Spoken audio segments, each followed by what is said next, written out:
సుమన్ టీవీలో మీ business promotions కోసం ఈ కింది నెంబర్ను సంప్రదించగలరు.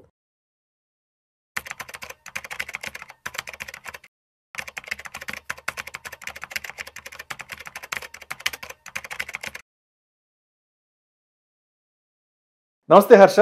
నమస్తే sir. Welcome to Vishnu talks and welcome to Suman TV. Thank you.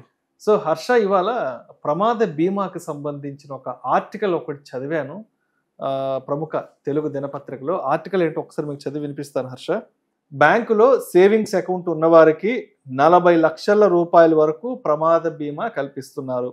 State bank of ఇండియాలో పొదుపు ఖాతా ఉన్నవారు ఏడాదికి కేవలం 2,000 రూపాయల చొప్పున ప్రీమియం చెల్లిస్తే ఏకంగా 40 లక్షల రూపాయల వరకు ప్రమాద బీమా సదుపాయం కల్పిస్తుంది. ఏదైనా ప్రమాదం జరిగినా, ఆఖరికి పాము కాటుతో మరణించిన బాధితుని నామినీకి ఏకంగా 40 లక్షలను బ్యాంకు నేరుగా చెల్లిస్తుంది. ఈ పథకంలో తమ పేరు చేరాలి అంటే బ్యాంకుకి వెళ్ళి ఖాతాదారుడు తన పొదుపు ఖాతా నుంచి ప్రీమియం సొమ్మును తీసుకోమని, అంటే ఆటో డెబిట్ పెట్టుకోమని బ్యాంకును అనుమతిస్తే సరిపోతుంది. దీంతో పాటు ఎస్బీఐతో పాటు ఐసిఐసిఐ, హెచ్డిఎఫ్సి, యాక్సిస్ వంటి ప్రైవేటు బ్యాంకులు కూడా ఈ తరహా బీమా పథకాలను ఖాతాదారులకు అమలు చేస్తున్నాయంటూ కూడా ఒక ప్రముఖ తెలుగు దినపత్రికలో న్యూస్ ఆర్టికల్ రావడం జరిగింది. సో అంటే వీళ్ళు చాలా అట్రాక్టివ్గా కూడా ఈ విషయానికి సంబంధించిన ఒక మంచి క్యాప్షన్ ఇచ్చారు. రోజుకు ₹5.48 40 లక్షల రూపాయల వరకు ప్రమాద బీమా పొందొచ్చు అంటూ కూడా ఒక మంచి అట్రాక్టివ్ క్యాప్షన్ కూడా ఇచ్చారు. సో ఏంటి అసలు దీనికి సంబంధించిన కంప్లీట్ డీటెయిల్స్ మన ఆడియన్స్తో షేర్ చేసుకోగలరు. రోజుకి ₹5.48 కనుక మనం ఖర్చు పెట్టుకోగలిగితే 40 లక్షల వరకు ప్రముఖ బ్యాంకులు మనకు బీమా సదుపాయాన్ని కల్పిస్తాయంటూ కూడా దీంట్లో ఉన్న సారాంశం. దాని గురించిన కంప్లీట్ డీటెయిల్స్ అందజేయగలరు. సో ఫస్ట్ అసలు ఇన్సూరెన్స్ అంటే ఏంటో అర్థం చేసుకున్నాం. ఇన్సూరెన్స్ అంటే ఏంటి సార్? ఇప్పుడు ఇండియాలో 140 కోట్ల మంది ఉన్నారు. వీళ్ళలో అందరూ డిఫరెంట్ ఎకనామిక్ స్థాయిలో ఉన్నారు. కొంతమంది దగ్గర బాగా డబ్బులు ఉంటాయి, చాలా మంది దగ్గర అంత డబ్బులు లేవు. అయితే ఇప్పుడు ఎవరికైనా హెల్త్ ప్రాబ్లం వచ్చింది అనుకోండి, ఒక సింపుల్ కిడ్నీ ప్రాబ్లమో హార్ట్ ప్రాబ్లమ్ ఒకటి వస్తే దానికి ఒక హాస్పిటల్కి వెళ్ళారనుకోండి, హాస్పిటల్లో ఈరోజు ఎలా ఉన్నారు మన దగ్గర హాస్పిటల్, పేషెంట్ వస్తే ఈ పేషెంట్ వల్ల నాకు ఎంత ఆదాయం వస్తుందో ఆ బేసిస్ మీద ఆ పేషెంట్ ట్రీట్మెంట్లు చేస్తున్నారు. ఒక ఫ్యామిలీ వస్తే వీళ్ళని చూస్తే నాకు వీళ్ళ దగ్గర ఒక 20 లక్షలు తీసుకోవచ్చు, వీళ్ళ దగ్గర 20 లక్షలు సంపాదించవచ్చు అని చెప్పి అతనికి ఉండే ప్రాబ్లం 2 లక్షలకైనా 20 లక్షలు అయ్యేంత వరకు బిల్లు తయారు చేసి ఇస్తారు. అంటే 1 ఎకరా 2 ఎకరాలు ఊరి నుంచి అమ్ముకొని తెచ్చి పెట్టగలరు అన్న అజంప్షన్కి వస్తారు వాళ్ళు. కరెక్ట్. ఈ రోజున్న హాస్పిటల్స్ ఇది అందరికీ తెలిసిన విషయం. మన దగ్గర ఉన్న హాస్పిటల్స్ అని ఇలాగే ఉన్నాయి. అలాంటి పరిస్థితుల్లో మీకు మాక్సిమం సేవ్ చేయగలిగేది ఏదన్నా ఉంది అని అంటే అది కేవలం ఇన్సూరెన్స్ మాత్రమే. ఇన్సూరెన్స్ ఇప్పుడు 140 crores ఒక్కరికి వచ్చిన ప్రాబ్లం వచ్చింది, వాళ్ళకి ఆ ఖర్చు ₹1 కోటి అయింది అనుకోండి. అప్పుడు ఈ 140 crores వాళ్ళు అందరూ రూపాయి వేసుకుంటే ఇన్సూరెన్స్ కంపెనీ దగ్గర 140 కోట్లు ఉంటాయి.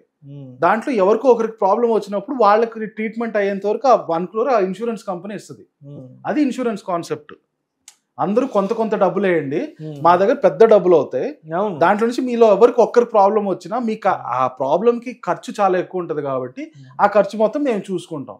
కాన్సెప్ట్ చాలా మంచి కాన్సెప్ట్. కానీ అన్ఫార్చునేట్లీ మన ఇండియాలో ఈరోజు హార్డ్లీ 2%, 3% మనుషులకు మాత్రమే ఇన్సూరెన్స్ ఉంది. 95 to 98% మన ప్రజలకి ఎవరు ఇన్సూరెన్స్ గురించి అది పట్టించుకోరు. అది చాలా బాధాకరమైన విషయం. సో ఇంకో చాలా ఇంపార్టెంట్ విషయం ఏంటంటే మన అందరి దగ్గర కూడా డెబిట్ కార్డ్స్ ఉంటాయి కదా. బ్యాంక్ కి ఒక డెబిట్ కార్డ్స్, బ్యాంక్ అకౌంట్ సంబంధించింది. ఈ డెబిట్ కార్డ్స్ కూడా చాలా బ్యాంక్స్ వాటికి ఇన్సూరెన్స్ ఇస్తారు. డెబిట్ కార్డ్ తో కూడా ఇన్సూరెన్స్. ఎగ్జాక్ట్లీ. సో ఎస్బీఐలో మీకు ఆల్మోస్ట్ 10 lakhs యాక్సిడెంట్ ఇన్సూరెన్స్ మీ డెబిట్ కార్డ్ బేసిస్ మీద కూడా వస్తుంది. అట్ ద సేమ్ టైం మీది డెబిట్ కార్డ్ గ్లోబల్ అయితే ఎయిర్ ట్రావెల్ లో జరిగే యాక్సిడెంట్స్, అంటే విమాన ప్రమాదాలు వాటిలో ఏం జరిగినా 20 lakhs వరకు మీకు ఇన్సూరెన్స్ వస్తుంది. సో ప్రతి ఒక్కరు కూడా వాళ్ళ బ్యాంక్ లో వాళ్ళకున్న డెబిట్ కార్డ్ కి దానికి ఎంత ఇన్సూరెన్స్ లిమిట్ ఉంది అవి కూడా ముందుగా తెలిసి పెట్టుకోవడం చాలా అవసరం. ఎనీ టైం మీకు అది హెల్ప్ అవుతుంది. సో డెబిట్ కార్డ్స్, మీరు కొత్త డెబిట్ కార్డ్స్ తీసుకునేటప్పుడు కూడా వాటికి ఇన్సూరెన్స్ ఎంత ఇస్తారు అనేది ఒక ఫ్యాక్టర్ గా చూడడం కూడా చాలా ఇంపార్టెంట్.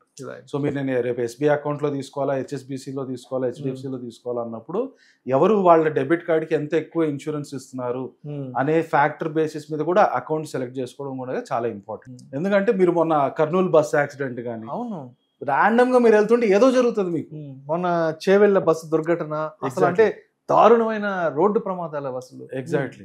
మీరు ఏదో పని మీద వెళ్తుంటే మీకు తెలియని విధంగా ఎవరో వచ్చి దేనివల్ల మీకు ఏదో అవ్వచ్చు. అలాంటి ఒక చిన్న ఇన్సిడెంట్ మీకు జరిగినప్పుడు మీరు ఊహించండి, మీకు ఫ్యామిలీ యొక్క సేవింగ్స్ అప్పటి వరకు మీరు 20 ఏళ్ళు 30 ఏళ్ళు కష్టపడి సేవ్ చేసుకొని పొదుపు చేసుకొని ఇన్వెస్ట్మెంట్లు అని అదని ఇదని అంతా సేవ్ చేసుకున్న డబ్బులు ఒక్క ఇన్సిడెంట్కి మొత్తం డబ్బులు కట్టేసుకుని వచ్చేస్తారు ఇంటికి. ఆ డబ్బులు మొత్తం పోతాయి. అండ్ ఇంకోటి ఏంటంటే హర్ష, ఇప్పుడు అలాంటి రోడ్డు ప్రమాదాలు జరిగినప్పుడు ఈ గవర్నమెంట్ వాళ్ళు నష్టపరిహారం కింద ఏదో ఎక్స్గ్రేషియా కింద 2 లక్షలు 3 లక్షలు ఇస్తారు. అసలు అవి ఏమాత్రం మనం సస్టైన్ అవ్వడానికి సరిపోను కూడా సరిపోవు కదా అవి అసలు. Exactly right. సో అండ్ మీకు ఒక హాస్పిటల్ బిల్కే మొత్తం డబ్బులు పోతే ఆ తర్వాత నుంచి మీరు ఇంకెలా కనీసం యాక్సిడెంట్ అయితే 3 నెలలు 6 నెలలు ఇంట్లో బెడ్ మీద ఉంటారా? అప్పుడు మీకు ఆదాయం ఎలా వస్తుంది? అప్పుడు ఉద్యోగం లేదు కదా, ఉద్యోగం పోతుంది కదా. 6 నెలలు మంచం మీద ఉన్నామంటే ఇంకేంటి కుటుంబ పోషణ ఏంటి అసలు? ఎగ్జాక్ట్లీ కదా. సో మీకు ఇలాంటి సిచ్యువేషన్స్ కోసమే ఇన్సూరెన్స్ అనేది ఉండేది. ఒక ఇన్సూరెన్స్ లో మీరు కొంత డబ్బులు ప్రతి సంవత్సరం మీకు వచ్చే ఆదాయంలో కొంత డబ్బులు దాంట్లో వేస్తూ వెళ్తే ఫ్యూచర్ లో ఒకవేళ మీకు ఇలాంటి మోస్ట్ అన్ఫార్చునేట్ ఇన్సిడెంట్ ఏదైనా ఎదురయ్యి ఇలాంటి ఇన్సిడెంట్ ఒకటి ఎదురయ్యి మీ డబ్బులు బాగా పెట్టాల్సి వచ్చినప్పుడు అప్పుడు ఇన్సూరెన్స్ కంపెనీ చూసుకుంటుంది దాన్ని. మీ సొంత పాకెట్లో పెట్టకుండా ఇన్సూరెన్స్ వాళ్ళే మీ ట్రీట్మెంట్ ఖర్చు అయ్యే డబ్బులంతా వాళ్ళు ఇస్తారు. కానీ ఇండియాలో ఇన్సూరెన్స్ పెనిట్రేషన్ ఇంత తక్కువ ఉండడం వల్ల దానివల్లే ఈ బ్యాంక్స్ కానీ మన గవర్నమెంట్లు కానీ రకరకాల స్కీమ్స్ తీసుకొచ్చారు. ఆ స్కీమ్స్ వల్ల ఏంటంటే కనీసం మామూలు జనాలకు ఇప్పుడు మా హెల్త్ ఇన్సూరెన్స్ లైఫ్ ఇన్సూరెన్స్ తీసుకోవాలంటే ఒక 10 lakhsకి నేను హెల్త్ ఇన్సూరెన్స్ తీసుకోవాలనుకోండి, ఈరోజు నేను కట్టాల్సిన ప్రీమియం పర్ యానం మినిమం ఒక 10,000 ఉంటుంది. సరే సంవత్సరానికి 10,000 కూడా కట్టడం కష్టం అని అన్న వాళ్ళకి ఈ బ్యాంక్స్ కానీ గవర్నమెంట్ కానీ ఇంకా తక్కువ రేటుకి ఎంతవరకు వీలైతే అంతవరకు ఇన్సూరెన్స్ కవర్ అయ్యేలా స్కీమ్స్ తీసుకొచ్చారు. అందులో మీరు ఇందాక అన్నట్టు 5 రూపాయలు అని అన్నారు కదా. సో మన SBI, HDFC, ICICI, యాక్సిస్ ఇలాంటి బ్యాంక్స్ కూడా అన్నీ కూడా మీరు అందరు వాళ్ళ దగ్గర సేవింగ్స్ అకౌంట్ ఉంటే అయితే మీరు పర్ యానం ఒక సంవత్సరానికి 2,000 రూపాయలు కట్టండి చాలు. సంవత్సరానికి 2,000? 2,000 కట్టండి చాలు. దానికి మేము 40 lakhs యాక్సిడెంట్ ఇన్సూరెన్స్ ఇస్తాం అంటున్నారు. ఇది ఎంత ఇంపార్టెంట్ స్కీమో చూడండి. అంటే మీరు ఆఫీస్కి వెళ్తున్నారు, సడన్ గా ఎవడో వెనకాల నుంచి బస్సు వాడు వచ్చి గుద్దేస్తాడు, మీరు ఇంక మటాష్ కదా, మీరు దగ్గర ఉండే డబ్బు మన తప్పు లేకపోయినా మన ప్రమేయం లేకపోయినా ఎవడో మన పక్కవాడో మన వెనకవాడో మన ఎదురొచ్చేవాడి అశ్రద్ధ వల్ల నిర్లక్ష్యం వల్ల మన ప్రాణాన్ని మనం కోల్పోతాము. మన ఇంట్లో వాళ్ళ కడుపు కోతకు అది కారణం అవుతుంది. కరెక్ట్. సో అలాంటి సిచ్యువేషన్ లో ఇలా మీరు వన్ ఇయర్ కి ఒక 2,000 మాత్రమే కడితే 40 lakhs మీకు యాక్సిడెంట్ ఇన్సూరెన్స్ వస్తుంది. మీకు అలాంటి అవ్వకూడదు, అఫ్ కోర్స్ ఎవరు యాక్సిడెంట్ అవ్వాలని కోరుకోరు, కానీ ఇలాంటి అన్ఫార్చునేట్ ఇన్సిడెంట్ జరిగినప్పుడు మీకు అది మొత్తం సేవ్ చేసేది ఈ 40 lakhs. సో హర్ష, సంవత్సరానికి 2,000 రూపాయలు అన్నారు, రోజుకి 5 రూపాయల 48 పైసలు అంటే ఒక టీ ఖర్చు కంటే తక్కువ. రోడ్డు మీదకి వెళ్ళి ఏదన్నా ఒక మంచి దగ్గర టీ తాగాలంటే కనీసం ఒక 10 రూపాయలు 20 రూపాయలు 30 రూపాయలు అంటే మనం తాగే టీ ఖర్చులో సగాటికి సగం ఇది 5 రూపాయలు 48 పైసలు అంటే. ఎగ్జాక్ట్లీ కదా. ఇది పర్ యానం 2,000 కట్టడానికి ఎవరెవరైతే 2,000 కట్టగలరో ప్రతి సంవత్సరం వాళ్ళందరూ కట్టి 40 లక్షల యాక్సిడెంట్ ఇన్సూరెన్స్ తెచ్చుకోవచ్చు. ఇంకా అది కూడా నాకు 2,000 కూడా నేను కట్టలేను, ఇంకా తక్కువే కడతానంటే ఇప్పుడు మనం చూస్తే మన డెలివరీ బాయ్స్ బాగా పెరిగిపోయారు కదా. ఈరోజు హైదరాబాద్ లో ఎంతమంది జొమాటో వాళ్ళు వీళ్ళు కరెక్ట్ వీళ్ళందరూ ఇంత చేస్తున్నారు. వీళ్ళు పొద్దున రాత్రి రోడ్ల మీద ఉంటారు. ఒక చిన్న యాక్సిడెంట్ జరిగినా వాళ్ళు మొత్తం ఎంత ఇబ్బంది పడతారు. వాళ్ళకి ఎలా మరి యాక్సిడెంట్ ఇన్సూరెన్స్ అవంతా. అందుకని గవర్నమెంట్ ఇంకా చాలా స్కీమ్స్ తీసుకొచ్చాయి. ప్రధాన మంత్రి సురక్ష బీమా యోజన అని ఉంటుంది. సో ఇయర్లీ 20 రూపీస్ కడితే చాలు. ఇలాంటి యాక్సిడెంట్స్ జరిగినా ఏదన్నా డిజబిలిటీ వచ్చినా 2 lakhs ఇస్తుంది గవర్నమెంట్ మీకు. ప్రధాన మంత్రి సురక్ష బీమా యోజన ఇయర్లీ జస్ట్ 20 రూపీస్ అంతే. బ్యాంక్ మీకు సేవింగ్స్ అకౌంట్ SBI వాటిలో ఉంటే మీరు 2,000 కడితే మీకు బ్యాంక్ 40 lakhs ఇస్తుంది. ఇక్కడ వచ్చి గవర్నమెంట్ దగ్గర మీరు 20 రూపీస్ కడితే ఒక 2 lakhs వరకు ఇస్తారు. ఇది సీరియస్ డిజబిలిటీ అయితే. ఒక చిన్న యాక్సిడెంట్ జరిగితే అట్లీస్ట్ 1 lakh అయితే ఇస్తారు. అండ్ పర్ యానం 20 రూపీస్ మీకు ఎంత, లైక్ 2 టీలు వదులుకుంటే పర్ యానం 20 రూపీస్ కట్టచ్చు. మీకు ఎలాంటి ప్రాబ్లం వచ్చినా కనీసం 1 lakh అక్కడి నుంచి వస్తుందని గ్యారంటీతో బ్రతకచ్చు. రైట్. అండ్ ఇది జస్ట్ యాక్సిడెంట్స్ గురించే కాదు, ఎవరైనా సరే కొంచెం ఆర్థిక పరిస్థితులు బాగాలేనప్పుడు వాళ్ళందరికీ ఒకవేళ వెరీ అన్ఫార్చునేట్ ఇన్సిడెంట్ తో మీరే ఆ ఫ్యామిలీకి మేజర్ పోషిస్తున్నారు, సడన్ గా మీకు ఏదో అయింది అనుకోండి, అప్పుడు ఫ్యామిలీ పరిస్థితి ఎలా అనడానికి ప్రధాన మంత్రి జీవన్ జ్యోతి బీమా యోజన అని ఇంకో ఇన్సూరెన్స్ స్కీమ్ వచ్చింది. అదేంటి సంవత్సరానికి మీరు జస్ట్ 436 రూపీస్ కట్టాలి, 436 రూపాయలు సంవత్సరానికి కడితే మీకేమన్నా మీరేమన్నా చనిపోతే మీ నామినీకి 2 లక్షల రూపాయలు వస్తుంది.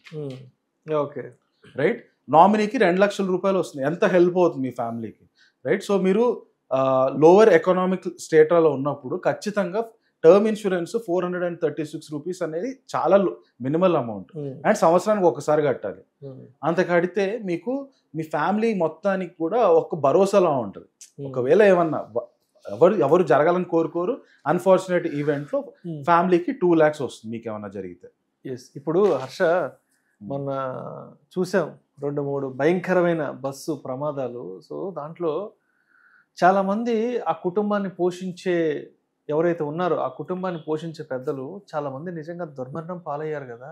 అంటే అప్పటి వరకు ఒక మంచి లైఫ్ స్టైల్తో ఉన్న ఆ కుటుంబం ఇవాళ బస్సు ప్రమాదంలో ఆ ఇంటి పెద్ద మనిషి చనిపోతే అంటే అసలు రేపటి నుంచి ఆ భార్య పిల్లల పరిస్థితి ఏంటి, అతన్ని నమ్ముకున్నటువంటి ఆ భార్య పిల్లల పరిస్థితులు ఏంటి, అతను నమ్ముకున్నటువంటి అమ్మా నాన్నల పరిస్థితి ఏంటనేది ఒక్కసారి ఆలోచిస్తే నిజంగా వెన్నులో వణుకు పడుతుంది హర్ష. ఎందుకంటే గవర్నమెంట్ వాళ్ళు ఇచ్చే 2 లక్షలు 3 లక్షలు అవి వస్తాయో రావో తెలియదు, అవి వచ్చినా ఏమాత్రం సరిపోవు. బట్ అంటే మన అదృష్టం బాగుండి మనం ముందుగా కనుక ఏదైనా ఒక మంచి టర్మ్ ఇన్సూరెన్స్ లేదంటే ఏదైనా ఒక హెల్త్ ఇన్సూరెన్స్ తీసుకుంటే ఇలాంటి ప్రమాదాలు ఏదైనా జరిగి మన కుటుంబానికి దూరం అయితే అట్లీస్ట్ మన ద్వారా మన ఫ్యామిలీకి ఆ టర్మ్ ఇన్సూరెన్స్ డబ్బులు ఏదో వస్తే నిజంగా అది నిజంగా చాలా చాలా సపోర్ట్ అవుతుంది కుటుంబానికి. ఇన్సూరెన్స్ అనేది చాలా చాలా ఇంపార్టెంట్ అండి, అందరికీ ఇంపార్టెంట్. ఎవరైనా సరే వాళ్ళు ఒకసారి మంత్లీ ఇన్కమ్ స్టార్ట్ అయింది, వాళ్ళకి శాలరీ చేసో బిజినెస్ చేసో మంత్లీ ఇన్కమ్ స్టార్ట్ అయినప్పుడు 3 things వెరీ ఇంపార్టెంట్. ఒకటి వచ్చి అట్లీస్ట్ 6 months సరిపడా ఇన్కమ్ని బ్యాంక్ అకౌంట్లో ఎక్కడైనా ఎఫ్డీలో చేసుకోవాలి. దాన్ని ఎమర్జెన్సీ ఫండ్స్ అంటాం. ఎందుకంటే ఎవరికి తెలియదు సడన్గా రేపు పొద్దున్న మీ కంపెనీ మూసేశారు లేదా మీ ఉద్యోగం పోయిందంటే మీరు అట్లీస్ట్ 4-5 months మీరు బ్రతకడానికి వేరే కొత్త ఉద్యోగం ఎత్తుకోవడానికి ఆ టైంలో మిమ్మల్ని సపోర్ట్ చేయడానికి ఈ ఎమర్జెన్సీ ఫండ్స్ ఉండాలి. రెండోది హెల్త్ ఇన్సూరెన్స్ ఉండాలి. ఈ రోజు మనం తింటున్న ఫుడ్కి అటు ఆర్గానిక్ అంటారు, ఇవన్నీ పేర్లు పెట్టారు, కానీ జనాలకు వచ్చే క్యాన్సర్లు వస్తానే ఉన్నాయి, చనిపోవాలి, విపరీతంగా పెరిగిపోతున్నాయి. ఇన్ని వస్తున్నప్పుడు ఇవన్నీ మీకు తెలుస్తుంది కదా, చుట్టూ ఉండవన్నీ తెలుస్తున్నాయి. అలాంటప్పుడు హెల్త్ ఇన్సూరెన్స్ ఎలా నెగ్లెక్ట్ చేస్తారు, రైట్? ఇండియాలో 3% పెనట్రేషన్ ఉందా అనేది చాలా కన్సర్నింగ్ ఫ్యాక్ట్ అది. హర్ష అంటే మనం చిన్నపిల్లలుగా ఉన్నప్పుడు ఒక 25-30 years అప్పట్లో అందరూ ఇంట్లో చనిపోయేవాళ్ళు, అందరూ ఇంట్లోనే చనిపోయేవాళ్ళు. బట్ ఇవాళ ప్రతి ఒక్కరు హాస్పిటల్లోనే చనిపోతున్నారు. మనం చూసేవాళ్ళం చిన్నప్పట్లో మన విలేజ్లో పలానా ఇంట్లో పెద్ద అయినా పలానా ఇంట్లో పెద్ద ఆవిడ పొద్దున్న చనిపోయారంటని అది ఇంట్లో జరిగేది. బట్ ఇవాళ ప్రతి డెత్ అనేది హాస్పిటల్లోనే జరుగుతుంది. కరెక్ట్. అండ్ హాస్పిటల్లో కూడా వాళ్ళు వచ్చి మీకు వచ్చిన జబ్బు ఏంటి దాన్ని ఇమీడియట్గా ఎలా సాల్వ్ చేద్దాం అని కూడా లేదు. ఇవన్నీ హాస్పిటల్స్ అన్ని కార్పొరేట్లు. ఈ రోజు కార్పొరేట్లు వాళ్ళు ప్రాఫిట్ ఎలా మాక్సిమం చేయాలనేది చూస్తారు. వచ్చిన పేషెంట్ దగ్గర నుంచి ఎంత మాక్సిమం నేను డబ్బులు లాగొచ్చాను, రోజుకి ఎన్ని లక్షలు, నెలకి ఎన్ని కోట్ల టర్న్ ఓవర్ ఏంటనేది వాళ్ళ ప్లానింగ్ ఉంటుంది. కరెక్ట్. సో వాళ్ళు మిమ్మల్ని చూస్తారు. ఈవెన్ మీరు చూసారంటే చాలా హాస్పిటల్ మీకు అడ్మిట్ అయితే వాళ్ళు ఫస్ట్ వచ్చి అడిగేది ఏంటి, మీరు ఇన్సూరెన్స్ ఉందా, ఇన్సూరెన్స్ ఉంటే ఎంత డబ్బులకు ఉందని అడుగుతారు. ఎందుకంటే మీకు ఎట్లాగో ఇన్సూరెన్స్ కదా కంపెనీ కదా కట్టేది. సో మీకు నా దగ్గర 4 లక్షలు ఇన్సూరెన్స్ ఉంది అన్నాను అనుకోండి, ఆ 4 లక్షలు మొత్తం రికవర్ అయిన రోజులు ఉంచుకుంటారు హాస్పిటల్. అది సంగతి. అలా ఉంది ఈరోజు పరిస్థితి. అలాంటి టైంలో మీరు ఇన్సూరెన్స్ అనేది అసలు నెగ్లెక్ట్ చేయలేరు, రైట్? ఒక చిన్న ప్రాబ్లం వస్తే మొత్తం మీకు అప్పటి వరకు మీ లైఫ్లో మీరు సేవ్ చేసుకున్నంత వాష్అవుట్ అయిపోతుంది, రైట్? సో ఇందాక నేను చెప్పాను కదా 3 important things. ఒకటి వచ్చి ఎమర్జెన్సీ ఫండ్ ఉండాలి, 6 నెలలకు సరిపడే ఖర్చులు బ్యాంక్లో ఎఫ్డీగా అలా ఎప్పటికీ ఉండిపోవాలి. రెండోది వచ్చి హెల్త్ ఇన్సూరెన్స్. మూడోది వచ్చి మీ మీద డిపెండెంట్స్ ఎప్పుడైతే ఉంటారో, అంటే మీకు ఫ్యామిలీ ఉంది, మీ మీద ఆధారపడి భార్య కానీ పిల్లలు కానీ వీళ్ళు ఎవరన్నా సరే మీకు టర్మ్ ఇన్సూరెన్స్ చాలా ఇంపార్టెంట్, రైట్? ఎందుకంటే ఎనీ అన్ఫార్చునేట్ ఈవెంట్లో మీకు ఏం జరిగినా కూడా కనీసం వాళ్ళు ఆదుకోవడానికి కొంత డబ్బులైనా వస్తాయి, రైట్? సో ఇన్సూరెన్స్ అనేది వెరీ అన్ఫార్చునేట్ అండి. ఈ రోజు మన ఇండియాలో చాలా తక్కువ మంది ఎవరు పట్టించుకొని కూడా పట్టించుకోరు, ఎందుకంటే వాళ్ళకి ఇమ్మీడియట్ దానికి ఇంపాక్ట్ తెలియట్లేదు. వాళ్ళకి ఇలా ఇంపాక్ట్ అయిన ఫ్యామిలీస్ వాళ్ళు చెప్తే గానీ వీళ్ళకి తెలియదు అది ఎంత ఇంపార్టెంటో. ఇన్సూరెన్స్ అనేది మోస్ట్ ఇంపార్టెంట్ అండి. ప్రతి ఒక్కరు కూడా ఎవరెవరైతే డబ్బులు సంపాదిస్తున్నారు మంత్లీ శాలరీ ప్రకారం కానీ బిజినెస్ చేసేవాళ్ళు కానీ ఈ హెల్త్ ఇన్సూరెన్స్, టర్మ్ ఇన్సూరెన్స్ అనేది మాత్రం ఎట్టి పరిస్థితుల్లోనూ నెగ్లెక్ట్ చేయడానికి వీల్లేదు. మీకు లేకపోతే ఈ రోజే వెళ్ళి ఎంత ఉంటే అంత కట్టుకొని ఖచ్చితంగా ఇంపార్టెంట్ ప్రయారిటీ ఇచ్చి మొత్తం ఫ్యామిలీకి హెల్త్ ఇన్సూరెన్స్ ఇవ్వండి. అలాగే మీకు టర్మ్ ఇన్సూరెన్స్ అయితే 100% తెచ్చుకోవాలి. Right. Thank you so much Harsha. Thank you so much. Thank you sir.